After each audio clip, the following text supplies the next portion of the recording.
ஊழியர்கள் மேலே ஒரு மயக்கம். ஒரு காலத்தில் சினிமா ரசிகருக்கு ஒரு மயக்கமாக இருந்தோம்.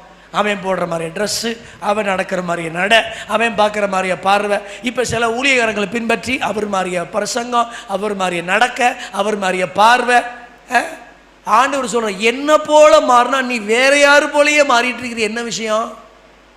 அல்லையிலே சொல்லுங்க, ஆமென் சொல்லுங்க. நம்மளை அழைத்தது வானதீமை உண்டாக்கின கர்த்தர். எவ்வளவு பெரிய வார்த்தை வெளிப்படுத்தினார் பாருங்க பவுல். என்ன மயங்கிருக்க? சாதாரணமா சிலுவையில் அறையப்பட்டவராக உங்கள் கண்களுக்கு முன் பிரத்யட்சமாய் உங்களுக்குள்ள வெளிப்படுத்தப்படுது. இப்படிப்பட்ட ஒரு கிருபை வேற யாருக்காவது கிடைச்சா? எபேசு சபைக்கு கிடைக்கலையே, மக்கதோனியா சபைக்கு கிடைக்கலையே, கலாத்திய சபையே, உனக்கு இப்படிப்பட்ட ஒரு கிருபையை தேவன் தந்திருக்க. உன்னை இதுல மயங்காம வேற எதுலயே போய் மயங்குறிய. உங்களை மயக்கினவன் யார்? ஆகவேதான் ரொம்ப பாரத்தோட சொல்லுவான், உங்களை மயக்கினவனும் உங்களை கலக்குகிறவனும் அவன் எப்பேற்பட்டவனாய் இருந்தாலும் அவன் தரிப்புண்டு போனால் நலமாயிருக்குமே. என் ஜனத்தை வேறு விதமாய் நடத்துகிறார்களே.